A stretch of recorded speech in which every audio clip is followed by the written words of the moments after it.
Good afternoon. Sorry to be a minute or two behind. With me to my right is the woman who needs no introduction, the Commissioner of the Department of Health, Judy Persicelli. To her right, another very familiar face at this point, the state's epidemiologist, Dr. Christina Tan. Great to have you both. To my left is not only a guy who needs no introduction and the Superintendent of the State Police, Colonel Pat Callahan, but he is the birthday boy. Happy birthday, Pat.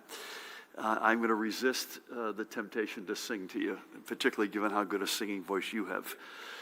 Parimal Garg, our Chief Counsel, is with us. Jared Maples, by the way, is not here, and the reason is he's testified before the House of Representatives Homeland Security Committee, so we wish him well in that endeavor. Let's start today, if we could, with a quick look at our latest vaccination numbers. As of this morning, we have administered a total of more than 6.8 million doses statewide, and as you can see, more than 2.9 million New Jerseyans are now fully vaccinated.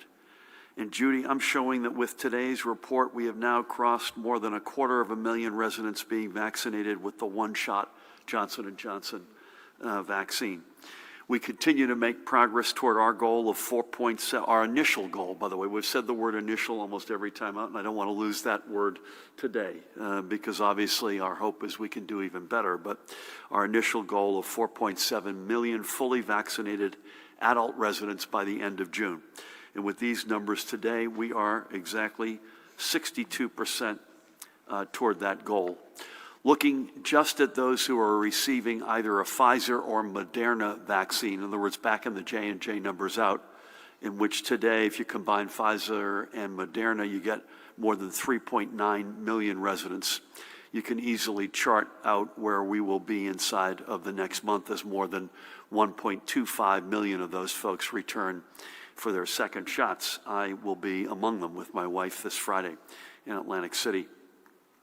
Also, CVS and Walgreens recently completed their last rounds of vaccination clinics in 1,193 long-term care facilities. This is the ultimate eye chart before you. I want to send my appreciation publicly to CVS and Walgreens, who completed, I know Judy, you join me in this, who completed 3 and sometimes 4 clinics in each facility, which was no easy task to coordinate, especially since we ensured that as many facilities as possible participated in this program, including nursing homes, clearly, veterans homes, assisted living residences, federal housing and urban development, senior housing, developmental centers, and homes for individuals with intellectual and developmental disabilities. All totaled, 145,775 doses were administered to residents and 127,643 to staff. And vaccination rates are broken down by county and facility on the long-term care tab on our data dashboard at covid19.nj.gov, and that is one page from that dashboard. Although CVS and Walgreens have now completed their long-term care vaccination clinics, we remain committed to ensuring continued access for long-term care residents and staff through other pharmacy partners. Ensuring ongoing access is necessary, obvious reasons, but let's remember, as new residents are being admitted to these facilities daily, and new staff and individuals who may have initially been hesitant may now wish to be vaccinated, and by the way, new members of staff coming on board. And this commitment does not only apply to seniors living in congregate settings. Although 83% of seniors over the age of 65 across the state have received at least their first shot, we continue to prioritize vaccination access for this group. Seniors needing assistance booking appointments can contact our senior hotline right there, and this is specific to seniors, 856-249-7007. 856-249-7007, shaken, not stirred, to access reserved appointments. Dave, making sure you're paying attention there for the James Bond reference. More broadly, we continue to be a nation-leading state in vaccinations. If you look at the reports submitted to the CDC, New Jersey ranks, as you can see, 10th in total doses administered per 100,000 residents, 8th in percentage of all adults with at least one dose, eighth in the percent of our adult population who are now fully vaccinated. We're not patting ourselves on the back. This is a journey that is not nearly over yet, so please know that. But as I have noted before, and it bears repeating, most, if not all, of the states that are ahead of us in rankings have far fewer residents than we do. And that's no disrespect to them, but I think it pays a whole lot of respect to our vaccination effort, and especially, folks, to your willingness to raise your sleeves by the millions. Now, even though we are 62% of our way to our initial vaccination goal, we know that we still have 38% to go. And as much as Judy, Tina, Pat, and I can urge you to get vaccinated, we know nothing can be more vital than hearing from family and friends. So to help us reach our goal, I expect to see a video downloaded by you and Tina soon. To help us reach our goal, we want to empower you to help us get the word out about how easy and important it is to be vaccinated. Just spending a few minutes on Facebook, Instagram, or TikTok tells you that our state is home to countless talented, creative, and passionate individuals. Social media has meant that anyone with a cell phone, a story, and a vision can become an influencer. So today we are announcing our Your Voice, Your Shot video contest, calling on you to share why you are getting vaccinated. One 30-second video will be voted on by your fellow New Jerseyans to become a central part of our statewide COVID-19 public health campaign. Go to covid19.nj.gov/yourvoice to learn how you can enter Your Voice, Your Shot and be a part of our effort to win the fight against COVID. No state has our grit, our determination, or our creativity. I can't wait to see how you put all three of those together. And I want to thank Judy and the Department of Health, as well as Beth Novak and the Office of Innovation for working together to put this contest up and get it running. Next up, the Department of Community Affairs, under the extraordinary leadership of Lieutenant Governor Sheila Oliver, wants to remind everyone that the application period for tenants and landlords, I did a town hall last night.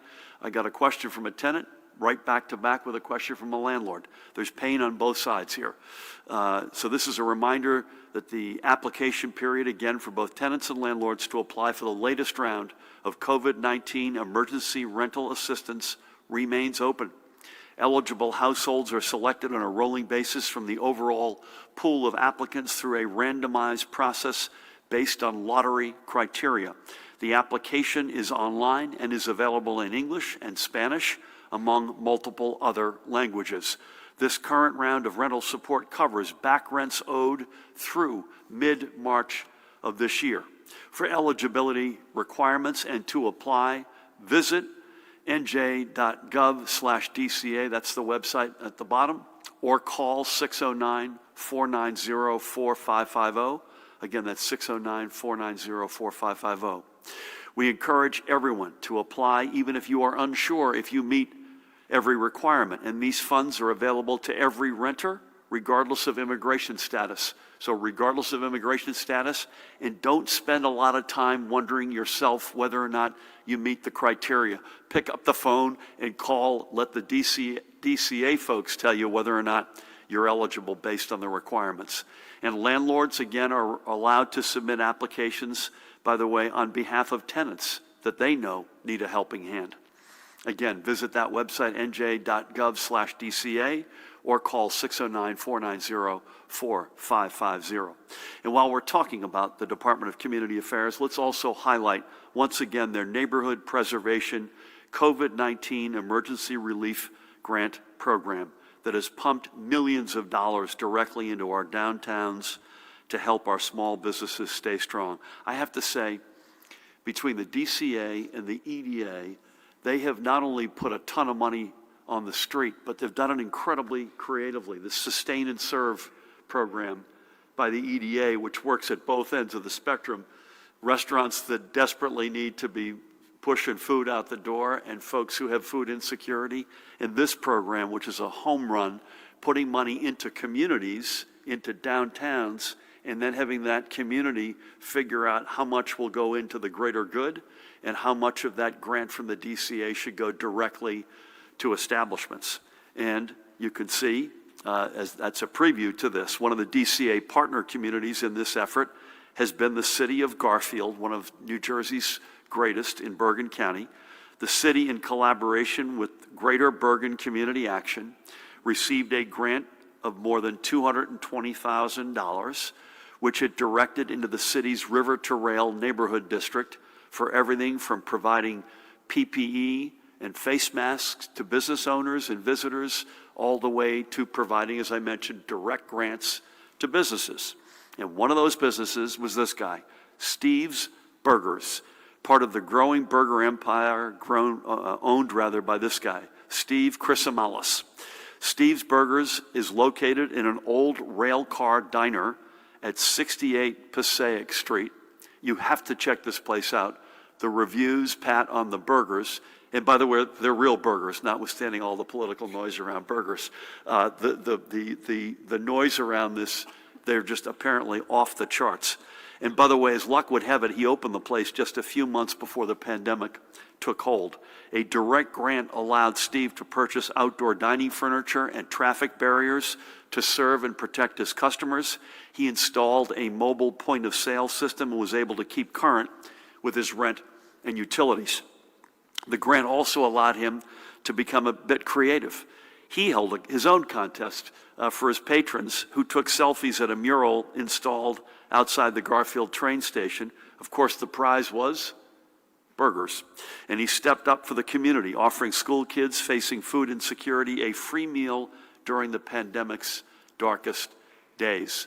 I had the chance to catch up with Steve on Monday. He's a great guy. I thanked him not only for believing in Garfield, but for supporting his community throughout the past year. He reflects the tremendous spirit we feel across our state. Again, check him out, 68 Passaic Street in Garfield in Bergen County. And finally, before we turn to the rest of today's numbers, as I indicated on Monday, today I am signing an executive order allowing for our summer camps, both day camps and sleepaways, to open for the upcoming season. And accordingly, the Department of Health, under Judy's leadership, today released the necessary health and safety guidance. We are all committed to a safe and fun summer for our kids. The guidance the department released includes many of the protocols that allowed our day camps to operate last summer, especially for indoor masking and daily health screenings. And these screenings will be especially important for kids at overnight camps. The guidance also provides areas where greater flexibility will enable campers to enjoy day trips and other off-camp activities. As an additional safeguard, we will be requiring that unvaccinated overnight campers and staff receive a COVID test before the camp begins and within the first few days of their session. The department has been in direct contact with our camp operators who are ready and willing to comply with this requirement. And Judy, as I read the laundry list, and it's a good list, it's a smart list, it's very consistent with, I know, what at least New York State is doing. So there is some commonality a lot of commonality, in fact, with New York State and probably with other neighbors. Again, we are pleased, I know I speak on behalf of all of us, that our health metrics are allowing our summer camps to plan for the season ahead, and we hope everyone can make the most of the summer and take away some great Jersey summer memories. Now, let's move forward and track the rest of our progress. Today, we are reporting an additional 2,268 combined positives. The statewide rate of transmission continues to moderate. Today, it is down to 0.80. May it continue to drop. The positivity rate, and while this looks a little bit higher for the 18,622 PCR tests recorded on Saturday, was just under 9%. This is significant because we have been in double digits every Saturday, Sunday, and holiday for months, and you can see that sawtooth pattern on the chart. This is the first weekend day, Judy, I can recall literally in months where we're below double digits. For all of last week, Sunday through Saturday, so both 2 weekend days and 5 weekdays, the statewide positivity rate was an even 7%, and on each of the weekdays, it was under 7%. So seeing the weekend numbers coming into the range of what we see during the rest of the week is incredibly promising. We're also seeing the broadening benefits of these lessening numbers. In our schools, for example, as of today, only 25 schools or districts statewide remain in an all-remote posture. That's down 22 just from 2 days ago. This impacts roughly 115,000 students. Just 8.5% of our total population are on remote. That number on Monday was 179,000. And may I say this, of the 25 schools or districts, I believe 11 are actual public school districts. The balance are largely, not entirely, largely individual charter schools. When I did my math, Judy, and again, if the school district is in a hybrid mode, I split the number in half. By my math today, we exceeded the 85% goal of getting our kids either remote or either hybrid or all in person. We are at 85.96% by my math today. We have every expectation that number will continue to rise. Over to our hospitals, we've got 1,768 in the total census, 1,646 are confirmed. ICUs, 375, ventilators in use, 232. All those numbers are going down. Throughout Tuesday, 214 live patients were discharged statewide, while another 188 were admitted, and these are not yet confirmed, but we had 24 reported losses of life. Today, however, we are reporting with the heaviest of hearts an additional 35 confirmed COVID-related deaths. That gives us a total confirmed losses of life from our extraordinary New Jersey family of 22,884. And the probable deaths has been revised, as we do on Wednesdays, by the team at the Communicable Disease Service under Ed Lifshit's leadership. That number is now 2,625. That is a net increase by my math, I believe, of 14 from last week. Let's take a couple of minutes, as we do every day, to remember several more of the New Jerseyans who have recently left our state and left their lives. We'll begin today by honoring the life and legacy of a pretty darn special woman, Morris County's Olga Zarate. Olga was born in Quito, Ecuador, but like so many across our state's history, she came to New Jersey in search of better opportunities, of her American dream, and a better life for herself and her family. Professionally, Olga worked as a secretary for the Mitsubishi Corporation, but she would be quick to correct you that her favorite job was as a grandmother. But none of her grandchildren dared to call her grandma, a word she did not like, and she was simply and lovingly referred to as Mika. Mika and her husband, Hector, enjoyed 34 years of marriage, 34 years of weekends spent together, of family dinners, and of sitting together watching a lot of soccer matches. Along with Hector, who, by the way, also was COVID positive, but I'm told he is in good shape physically. She also leaves her 2 daughters, Silvana and Marcella, and their husbands, Edison and Hugo, respectively, and the 7 grandchildren she loves so deeply: Romina, Gabby, Leslie, Sebastian, Emily, Nico, and Eddie. And she's also survived by her siblings, Gladys, Loli, Mercedes, Yolita, and Washito. I want to thank Parsippany Mayor Michael Soriano for bringing Olga's life to our attention. I spoke with her granddaughter, Leslie. You can imagine how she felt about her grandmother.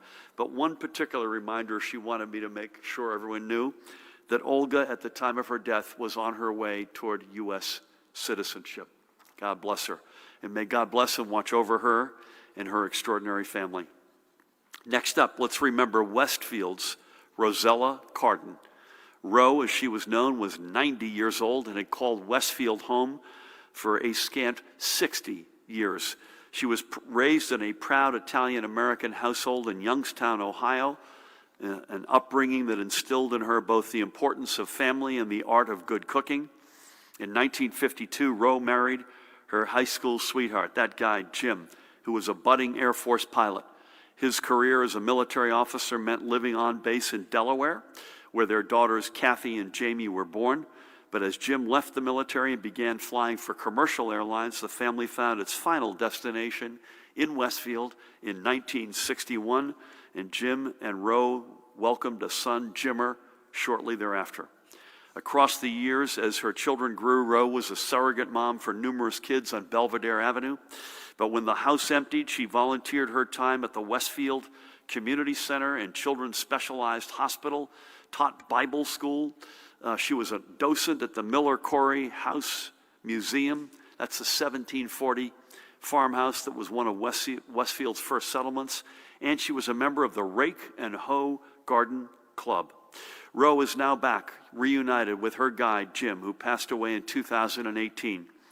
She leaves behind her kids, Kathy, Jamie, and Jimmer. I spoke to all of them on Monday. Kathy and Jimmer are in Jersey. Jamie is in Tennessee, where she headed back yesterday. She also leaves behind their spouses and her 4 grandchildren, PJ, Lydia, Miles, and Aiden. And I know her family would want me to say this. She was a big, big dog lover. She also leaves behind many cousins, nieces, and nephews, and she leaves many fond memories among the kids who grew up on Belvedere Avenue. We thank Ro for her love of family and community, and may God watch over her and her extraordinary family. And finally, this Wednesday, let's remember Mary Fiorani. That's a great shot. Mary was 85 years old when she left us and was a resident of Southampton in Burlington County. Born and raised in Pennsylvania, she and her husband Leonard raised their family, daughters Renee and Angela, and son Anthony, on that other side of the Delaware, but they lived in Levittown, so Jersey was always in sight. With the kids grown, Mary went back to school at the age of 40, trading in the job of homemaker to take on, Judy, you ready for this? A new career and challenge as a licensed practical nurse. From one nurse to another. She would serve her patients over a 14-year career before retiring. In 2010, Mary moved to Southampton to be closer to Renee and Angela and her grandchildren, Zachary, Jake, Bridget, and Kyle. And while she remained her son Anthony's primary care provider right till the end. She was a devoted gardener and an avid, I'm going to have trouble saying these words, by the way, so Pat, bear with me, an avid Yankees fan who took in many games with Anthony at her side so they could root together against the Boston Red Sox. I spoke on Monday with Renee and her husband Sean and son Anthony and had an extraordinary conversation with them. Angela was not on the phone, but they wanted me to give a shout out to our colleagues in the back of the hall here because Angela is deaf. And we discussed as a point of pride the fact, I believe, every single one of our press conferences. It started out physically. You'll remember these guys were right to my left, or Pat, maybe even to your left, and they've been in that small box on your screen there in the back of the room. And so it's a real treat. I'm reaching out to Angela right now saying, Angela, we are honored that you could participate in this conference today and help us salute your extraordinary mom. So while we only had Mary and our New Jersey family for a short time, we are grateful that she chose to make her home here. May God bless and watch over her and her family. Of course, Olga, Ro, and Mary are only 3, representing thousands more. We honor each of their lives. We remember their contributions to our state, and we will always remember them. And the best way we can honor them is by continuing to do everything we're doing to defeat this pandemic. Especially, folks, go out, get vaccinated. If you've been vaccinated, but you know a neighbor, a family member, a friend, a coworker, remind them that the risk of not getting vaccinated is far and away more than the risk, any small risk associated with getting vaccinated. Getting vaccinated and helping us reach our goals will open up as many more degrees of freedom for all of us moving forward. We'll get to where we all want to get to, but we'll get there faster. And even with the updated CDC guidance yesterday, relaxing the necessity of wearing a face mask outdoors where we know the virus is much less transmittable. Remember that both under the CDC guidance and our directives, masking up remains mandatory in indoor settings, except obviously when you're eating or drinking. And remember, outdoors, Judy, from moment one, frankly, the feds have basically mimicked what we've been doing all along. Although they've added the added dimension of having been fully vaccinated. But from the get-go, when you're outside and you can socially distance, we've not asked you, or we've not required you to wear a mask. But if you can't, if you're on a crowded boardwalk, if you're in a park, if you're someplace where you're on top of each other, outside you got to wear a mask, and inside where we know the virus is a lot more lethal, you still have to wear a mask. It's the right thing to do. It'll save you and help you, and it'll save others around you. Finally, we have all been seeing in the news the ravages of this virus in India. We mentioned this on Monday. This is now the global epicenter of the pandemic. It's the home of one of the nation's largest Indian communities. The pain in India is being felt deeply right here in New Jersey. I mentioned on Monday that I had a moving conversation with the ambassador of India to the United States, Taranjit Singh Sandhu. By the way, his wife is the Indian ambassador to the Republic of Italy. And I committed New Jersey's support for his country in whatever form we can provide it. Our team then followed up with his after our call. We are awaiting guidance from them. We'll likely follow up again. Please keep our Indian brothers and sisters in your thoughts and prayers. There's lots of different organizations that are raising money. We want to vet those before we go live with our recommendation, but if you can vet them on your own and you can do something, we encourage you to do that. The world, remember that the world rallied to our side last year when we were in our darkest hours and we were the epicenter. Now is the time for all of us to do the same for our Indian brothers and sisters. Please keep them in your prayers. With that said, please help me welcome the woman who needs no introduction, the Commissioner of the Department of Health, Judy Persicilli. Thank you, Governor, and good afternoon. Well, the Governor covered the progress of the Federal Pharmacy Partnership Program for long-term care facilities. We are now in the maintenance phase to ensure access to vaccines for new residents and staff, as well as staff that may have been hesitant in the past. Long-term care facilities have pharmacies they work with routinely, and 3 group purchasing organizations are supplying those pharmacies with vaccines. Through this program, 5,165 vaccines have been administered since March.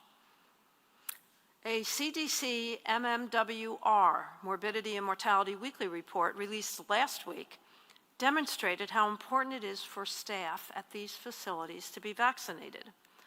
At a nursing home in Kentucky, where 90.4% of residents have been vaccinated and 52.6% of staff were vaccinated, an outbreak occurred brought in by an unvaccinated healthcare worker. During the outbreak, 46 COVID-19 cases were identified, including cases in 26 residents, 18 of which were fully vaccinated, and 20 healthcare personnel, of which 4 were vaccinated. So the risk is there. The risk for poor outcomes among unvaccinated residents was demonstrated by the hospitalization of 4 of the 6 unvaccinated infected residents, and 2 subsequent deaths occurred, including in 1 previously infected resident. So unvaccinated residents and healthcare personnel had 3 and 4 times the risk of infection, as did vaccinated residents and staff. Vaccine was 86.5% protective against symptomatic illness among residents and 87.1% protective among workers. So to protect long-term care residents, vaccination of nursing home residents and staff is essential to reduce the risk for symptomatic COVID-19, as is continued focus on infection prevention and control practices. In New Jersey, we must increase our vaccination rates among our long-term care staff. While we have seen some progress, only about 56% of long-term care and assisted living staff are vaccinated. As part of our public awareness campaign early this year, We provided these facilities with toolkits to communicate with staff about the importance of vaccines and to help address their hesitancy. The toolkit can be found on the department's long-term care webpage. Among residents of long-term care facilities in the state, 84% are vaccinated. So far, 35 facilities out of our 378 have mandated the vaccine as a condition of employment, 35 facilities. Additionally, by survey, 80 more informed us that they are considering a mandate. So the department posts vaccination percentage data by facility on our department's long-term care landing page at www.nj.gov/health/LTC. I encourage individuals with loved ones in these facilities to look at this data and ask the administrators how they are working to increase vaccine levels at their facilities. As the governor shared, the number of doses administered in the state continues to climb, and there are plenty of opportunities right now to get vaccinated. For next week's state allocation of doses, we are expecting 474,420 vaccines. Pfizer, we are expecting 132,210, 98,500 Moderna, and 20,200 J&J.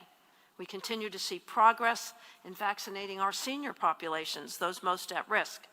83% of those 65 years and older have received at least one dose of vaccine.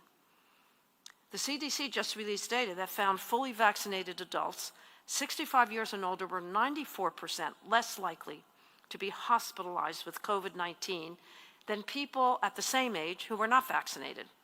The findings provide additional support for a recommendation for COVID-19 vaccination among people 65 and older, as the risk of severe illness with COVID-19 increases with age, with older adults at the highest risk. As you remember, we had we had specific initiatives aimed at increasing vaccination rates for this population. So we recognize the strength of these targeted initiatives and will be broadening these efforts to other populations. As the governor mentioned on Monday, the department will be releasing updated guidance for youth, day, and overnight summer camps. The multi-layered use of public health interventions such as face masks, cohorting, distancing of 6 feet, hand hygiene, cleaning and disinfecting were successful in mitigating transmission of virus at these camps last summer. So thankfully, there were no outbreaks were reported during the last season. So we're looking forward to another summer where children can safely enjoy their camps. All camps must conduct staff training on basic principles of infection control, hand washing practices, personal protective equipment, and symptoms of COVID-19. Healthy hygiene practices should be taught and reinforced to all campers and staff. A policy for daily screening of campers, staff, and visitors should be developed. Outdoor activities are strongly encouraged. All heating, ventilation, and air conditioning units should be inspected to ensure proper operation and routinely serviced.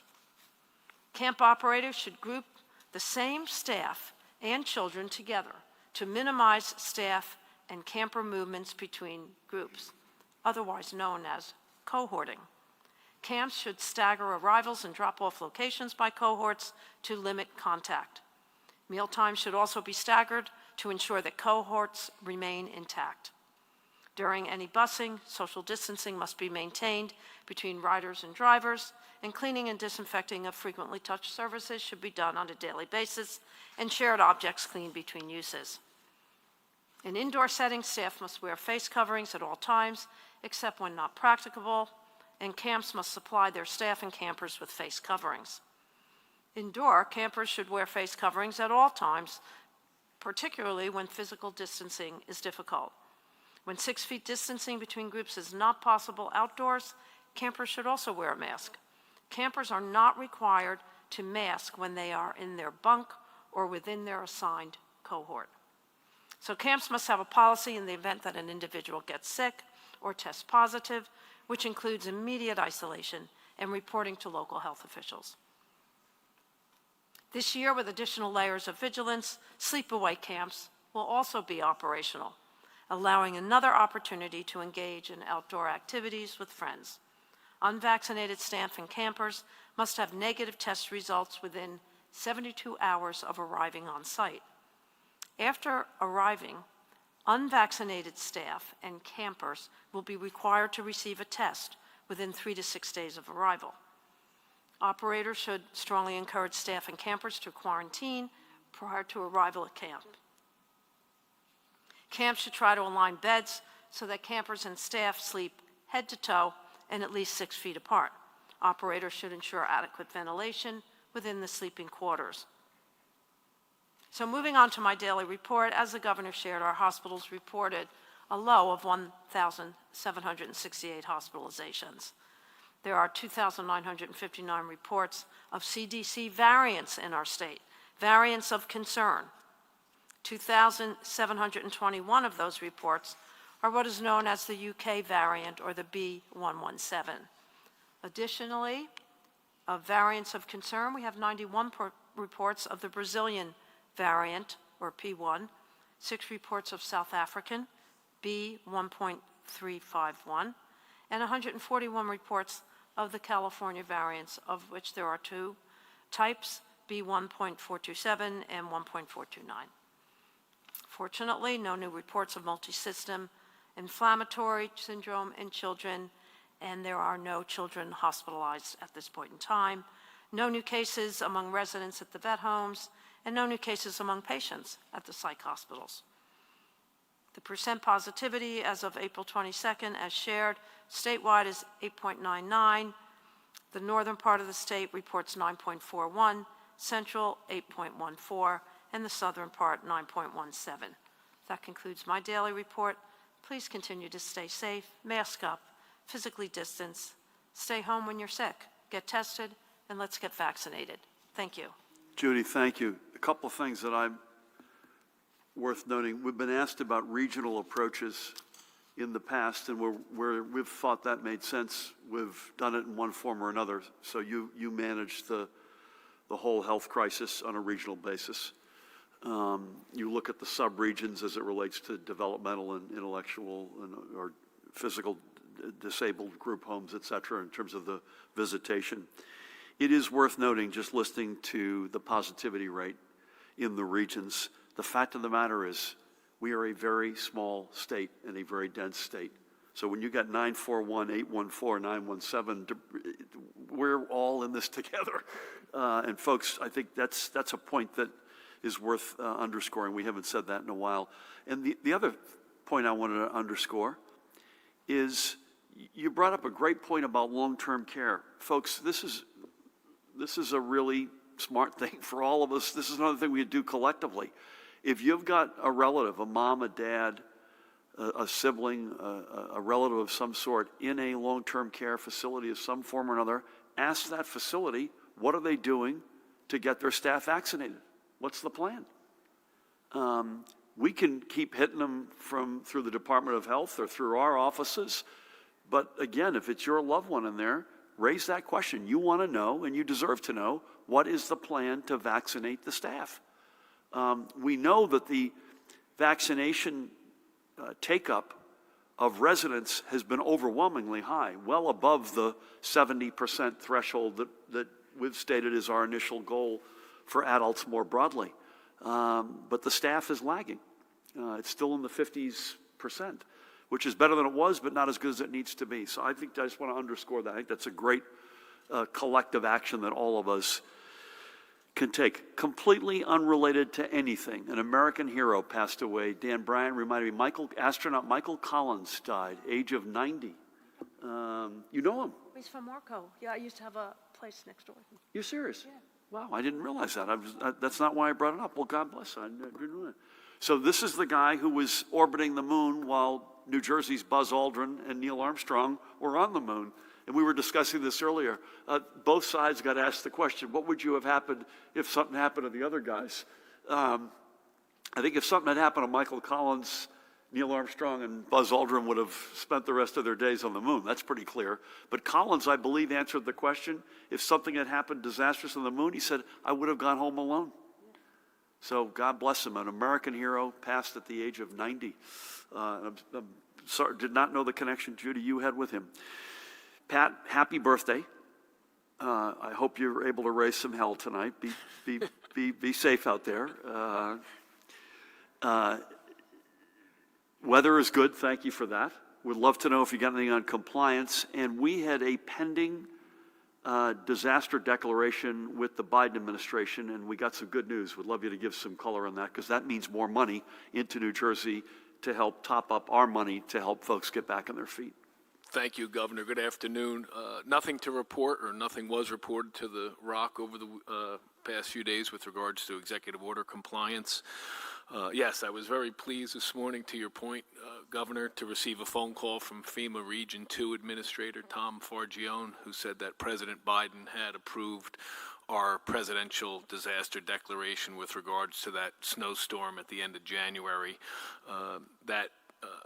Public assistance will be granted to Cape May, Morris, Ocean, Sussex, and Warren counties, and there's additional what we call snow assistance in there for Morris, Sussex, and Warren, which covers that 48-hour period, which those three counties specifically did everything they could. Sorry, I apologize. This was the storm Jan 31 to Feb 2 in that range? That's correct. Yep. Yes, sir. And just preliminarily, those preliminary damage assessments for those 5 counties that I mentioned was $22.7 million.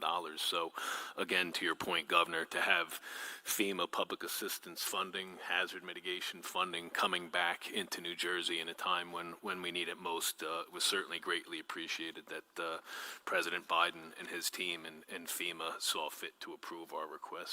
That's all.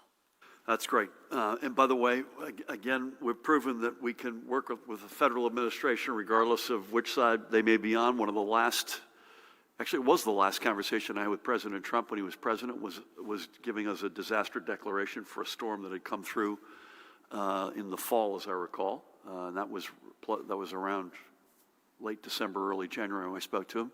And this comes from the Biden administration as well. So hats off. And those counties need that help. And they were disproportionately impacted. The whole state was clobbered by that storm, but those counties were the ones that, would you mind repeating it? It's Warren, Sussex, Morris, Sure. Cape May? Cape May, Morris, Ocean, Sussex, and Warren for the public assistance portion. And then for the additional assistance, it was Morris, Sussex, and Warren counties. I'll refrain from singing, but any window on how you'll celebrate later today? I trust it'll be on the back deck with my wife and my blue tick coonhound. Okay. We'll get an adult beverage or two when Yes, we get some good perhaps. weather for you. So happy birthday, Pat. Thanks, Bless you. Jeff. We'll start over here. Before we do, I think we'll continue to be in the mode that we've been in, which is we're obviously with you today. We'll be virtual tomorrow. Not sure what our schedule looks like tomorrow. I know I'm getting my second shot with Tammy on Friday, so I know at least I'm in Atlantic City. You don't have to come to the second shot, Judy, only if you're in the neighborhood. And we may be on the road doing some other stuff. So we will do our best to relay the COVID overnight data, at least the highlights, whenever we can. Otherwise, we'll do it virtually. With that, Matt, we'll start with you. Good afternoon. Good afternoon, Governor. So New York is ending outdoor and indoor curfews next month for bars and restaurants, and New York City will allow seating at bars, as soon as Monday. Given our proximity, how does this affect when you'll announce more loosened restrictions here? And are you concerned about how many people in northern New Jersey will just take a path over to New York to grab a drink at a bar as soon as Monday, something they still can't do here? Could you walk us through how New Jersey matches the new CDC guidance on masks and where the state's rules differ? And are you concerned at all that the rules are getting complex or nuanced for vaccinated, non-vaccinated people, so that people may, just throw their hands up in the air altogether? And it's been 22 days now, again, since undocumented workers began their hunger strike. Candidly, how is it possible that New York and California were able to provide funds for their excluded workers, but New Jersey, which like those states also has a real high rate of undocumented workers, can't so far? Let me go through these. I'll go in the order you asked, Matt. Literally was on with New York colleagues earlier today having a very similar conversation. I don't want to make news, so Dan won't get mad at me. But I think on Monday, you can expect two things from us. Number one, I had mentioned this on this past Monday. I think it'll be this now coming Monday, where we talk about a sort of suite of proactive steps that we will take as it relates to getting everybody vaccinated and reaching our goal by the end of June. Some of these steps we're already taking. This video contest is an example of that. But I think we want to spend a few minutes and just go through the breadth of our program. And then secondly, I think you're going to see, and Paramount will correct me if he disagrees with this, you're going to see us accelerating opening up of the state. There's just no other way to put it. And my guess is, if I had to predict, we'll have more news on that front on Monday. So bear with us on that. But that's the basis of your question, the premise of it is one that is a legitimate concern, a legitimate reality, that you're doing something broadly similar on one side of the Hudson than you are on the other, likewise on the Delaware, so that you don't have unintended consequences where people rushing. By the way, we don't want that, and New York doesn't want that, so stay tuned on that front. Yeah, Judy, unless you and Tina see this differently, the mask guidance outdoor, I'm going to leave indoor aside. We still are mandating indoor wearing of face coverings, unless when you're literally putting food or drink into yourselves. Our outside guidance is, and has been and has not changed. We're asking you to wear a mask outdoors unless you can properly socially distance, in which case you don't need to wear it. The only wrinkle between what we've been saying from day one, and as I understood the Fed saying yesterday, is they've added that you need to be vaccinated to do what you've just said. We've not had that as a requirement. And I don't expect that we will. I don't want to speak on behalf of Judy and Tina, but we're going to leave it where it is. And I do worry about, if it's Tuesday, is it 50% versus Wednesday when it's raining and you're outdoors? The question is, so we want to keep this as simple as possible. And we're going to keep it, unless something unforeseen comes up, and we're going to keep it where it is. And listen, I know there were some folks protesting outside. I don't blame them for 1 second. We are doing our level best. I don't have a window into New York or California, but I do have a window into New Jersey, and we are trying our level best to get folks who have been left out of the support that they deserve, and that includes undocumented brothers and sisters. And that's whatever we could do on our own. We have a robust exchange with our legislative colleagues on that front. And we are still awaiting guidance from the feds on how we can or cannot apply the American Rescue Plan money as well. So, again, I'd like to be able to say I've got a crisp answer for you, but I promise folks this is a high priority, and we will stay on it till we get to some resolution. Thank you. Sir. Hi. Connecticut's legislature has voted to repeal the state's religious exemptions for vaccines, and the governor says he will sign it. A similar bill failed to get enough votes in New Jersey last year. What's your reaction to Connecticut's bill, and do you support ending non-medical exemptions to vaccines, especially amid this pandemic? Another question, did the pause on the J&J vaccine affect its supply here in New Jersey? What does the supply of that vaccine look like now, and where are those shots being allocated? And a question from the live stream, are you planning to impose quarantine restrictions on travelers from India or any other foreign countries? I've got no color on the Connecticut question you asked, and I know of no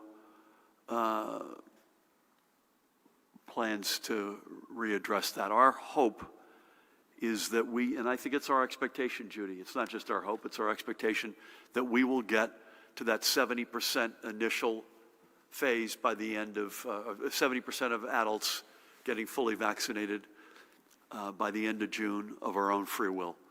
And we'll get there based on the parameters that we currently have in place. And we were having this discussion earlier. You have to add to that, really honestly, folks who have had COVID, who have some sort of, whatever you'd call it, immunity or natural resistance against the virus, you get a much higher number. I think as painful as it is for me to say it, our travel rules of the road remain in place, so that has not changed. But I think right now we would say, without having checked with anybody, it's a bad idea to travel to India right now. And that pains me to say that because it's a country I've been to many times in my life, most of them on business, but some as pleasure, and one as an official state visit as governor. Just as we said about Brazil and the UK several months ago, South Africa, when you've got a hot spot as hot as it is right now in India, I think we got to do everything we can to stay apart. We will do everything we can to help India, and we're going to get through this, and they will get through this. And the last thing we need is anyone stigmatizing anyone of Indian nationality or descent. There's none of that, period. But I think the more we can stay away from each other right now, the safer we'll be. Judy, you mentioned the J&J supply earlier. Do you want to review? We're over 250,000 administered, and I think you said you had 20,000 plus for next week? We're getting 20,200 next week. You may recall before the pause, we had about 5,300 for 2 weeks in a row. So we had gotten a lot of J&J, and then it dropped down to about 5,300, pause, and now we're getting 20,200. In the places we're going to go with it are going to be, not in every case, but a lot of it defined by equity, right? Because this is a weapon that we've got that can get places that the other vaccines it's a lot harder to get to. Actually, we're focusing on what we call hard-to-reach individuals. And that's a whole array of individuals, for whatever reasons, can't get to a mega site, a doctor's office, or are so mobile we would never be able to get them into a second shot. So, thank you for that. Thank you. Sir, good afternoon. Hi, Governor. Question regarding the homebound. AARP has called on the state to centralize efforts to vaccinate the homebound in particular. About a month ago, you said plans were in the works to reach the homebound. First question, where are those plans now? And will the state use a more centralized approach to reaching the homebound? Second question, what are the status of the triplets at this point? Well, you took one question. I was going to ask the Colonel Callahan what type of hell he was going to raise. Third question. You could take that one off because we already covered it. Right. And final question about the contest. Other than being featured, what is the prize, or is there a grand prize? The prize, as I understand it, is your video will be featured in our statewide PSA campaign. Dan, are you topping that up with any cash or anything else, or is that have I got that right? So you'll be the one that's featured, which is a big deal, and this is going to reach all over the state. Judy, if you could address, again, I think we've covered Pat's plans, the homebound plans, where do they stand? And I think your part B of that was, to what extent will it be state centralized approach versus a distributed approach? I think I can say with conviction it'll be a little of each, all of the above.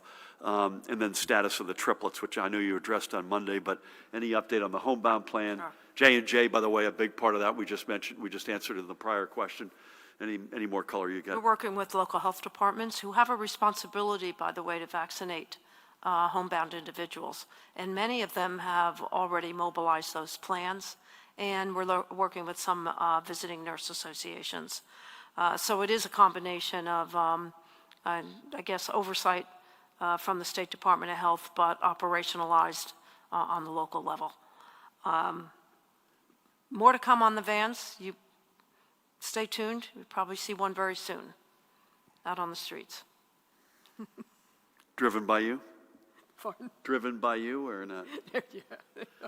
I'm going to be with by phone with your colleague Nancy tonight, so I look forward to that. That's right. Thank you. Dave, good afternoon. Hi, Governor. On the schools that you mentioned, a grand total of 25 are virtual only. This is great.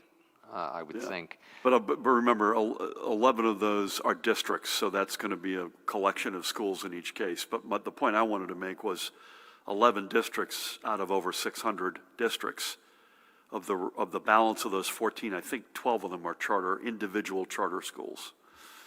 Do you have the statistics on the most up-to-date on, how many are hybrid and how many are all in person? And do you think that it's possible we could actually get all our kids back into school in some way, shape, or form by the end of this year? I know that, this is such an important issue for parents, how it affects their work schedule and so forth. With regard to the question on workers at long-term care facilities being hesitant to get vaccinated, do we have any idea why? And what is the message to them, Governor, from you? And Commissioner, what is your message to these people as well? And finally, a question from our State House correspondent, Mike Simons. Now that the 2020 census shows Jersey's population is nearly 9.3 million, do you think you need to increase the state's vaccination target? The 70% goal amounting to 4.7 million adults is based on the 2010 count, but the total population is about 500,000 larger than that. Wouldn't the 70% goal now be about 5 million?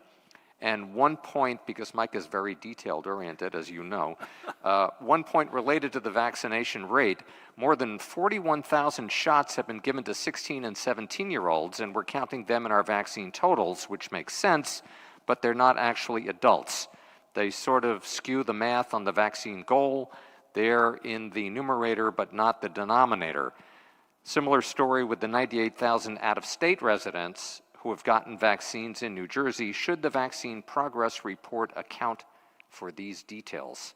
Thank you. Say hi to Mike for me.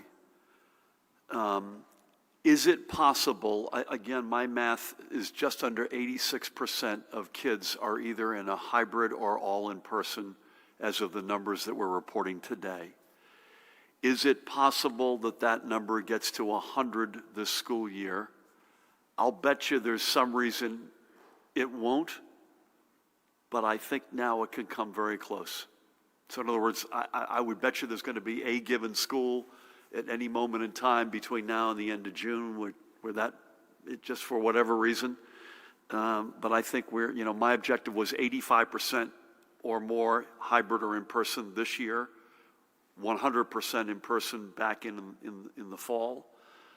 We're already past the 85. I think we can get close. I really do.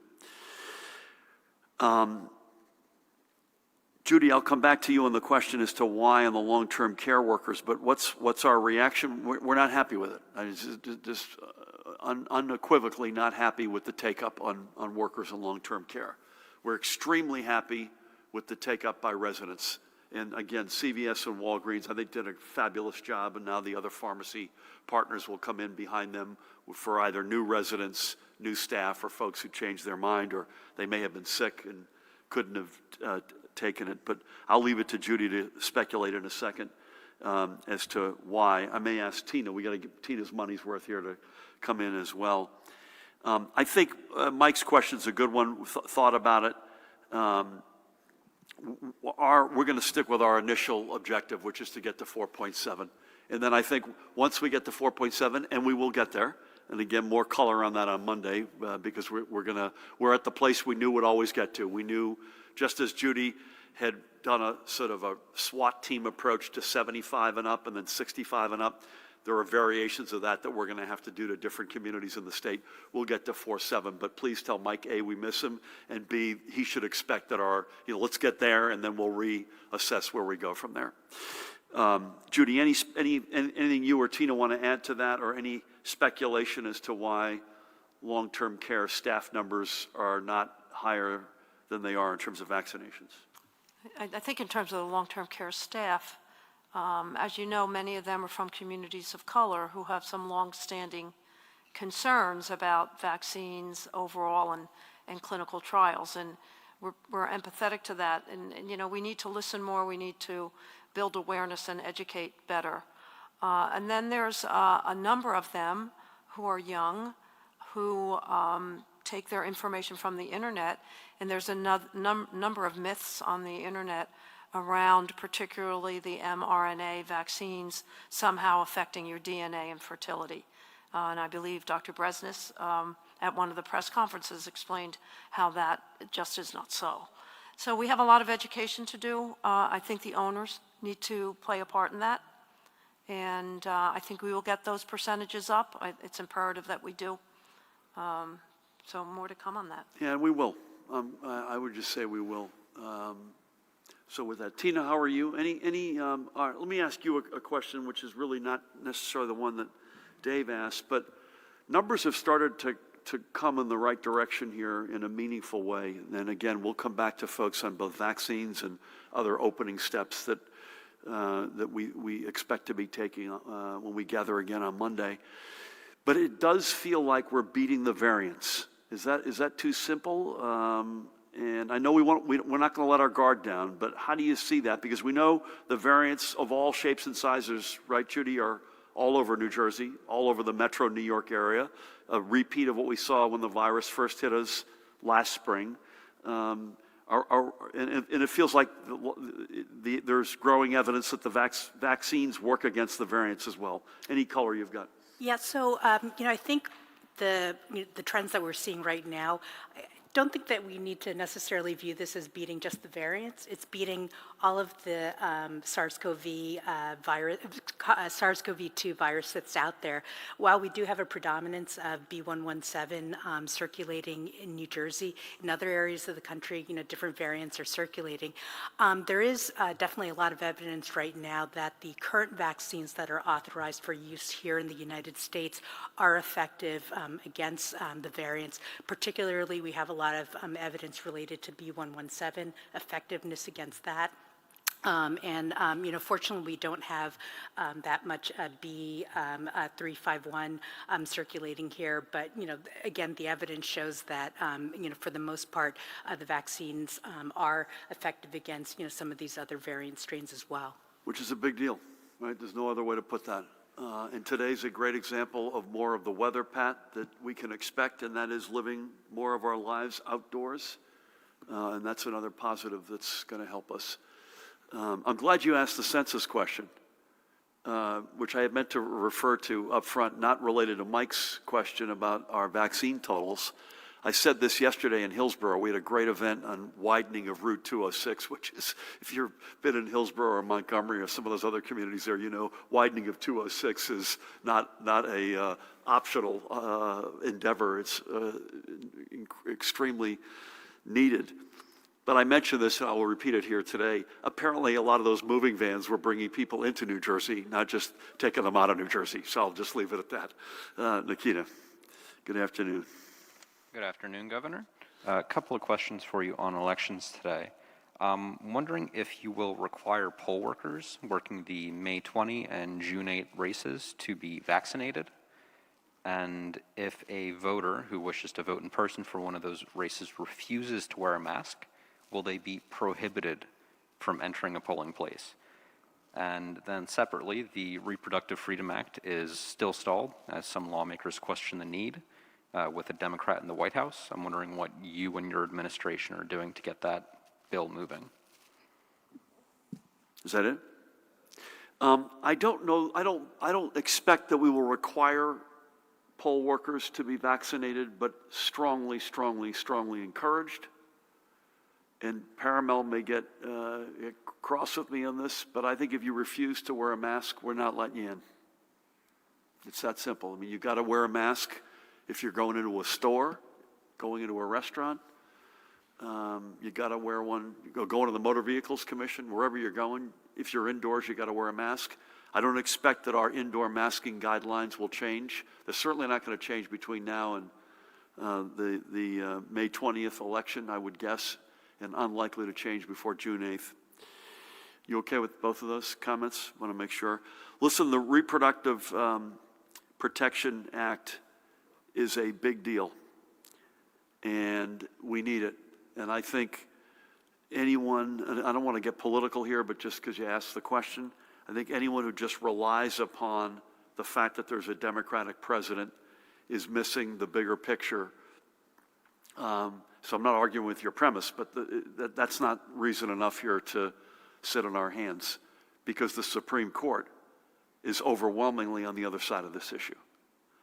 So the need for it, and the need to do it preemptively, so that we're not being dragged by some decision not yet taken by the U.S. Supreme Court, I think it's imperative. And so we're working it. We're working it with legislators, with advocates. Again, I won't comment on the specifics of it, but that really wasn't your question. The general fact of the matter is it's not moving at the pace it needs to move. And I think people are in fact lulled a little bit asleep on this one at the moment, and they should not be. This is needed, and it's needed right now in the state of New Jersey, and we will do everything we can to push it toward a positive outcome. With that, get our act together here, Judy. I didn't mean to surprise you with the Michael Collins news, so again, an American hero by any measure. Again, we will be on the road tomorrow, Dan, and we will be, I know at least I'll be in Atlantic City at the Convention Center, Atlantic Care and State Police, OEM, National Guard, Atlantic County, Atlantic City itself they're doing a great job down there. Looking forward to getting our second. And we'll do our best to relay the COVID numbers to you wherever we're with the media, whether it's tomorrow or Friday. Folks, keep it up. It is now quite clear that this thing has turned for the better. And that's really good news. Don't let that lull you into not getting vaccinated. Please, please get vaccinated. And again, stay tuned for a lot of different elements of proactive steps we'll be taking. Don't let your guard down. If you're outside, you can be a lot more free with your actions than you can when you're inside. And the only thing we're asking you, if you're outside and you're on top of other people, please wear a mask. Otherwise, if you're on your own or with your bubble, with your family, you're good. And again, to each and every one of you, bless you and thank you. By the millions, you've done the right thing. Look at the lack of compliance, Pat. It really has come down only to the surprise ABC county sweeps that they make. That's 99% of the compliance issues that we're having at the moment, which it really says an enormous amount. And even then, you had 10 or 11 establishments. Was it in Union County? 66. Yeah, out of 66 stops. That you're batting over 80%. Folks doing the right thing. So please keep it up, folks. And Pat, many happy returns. God bless you all.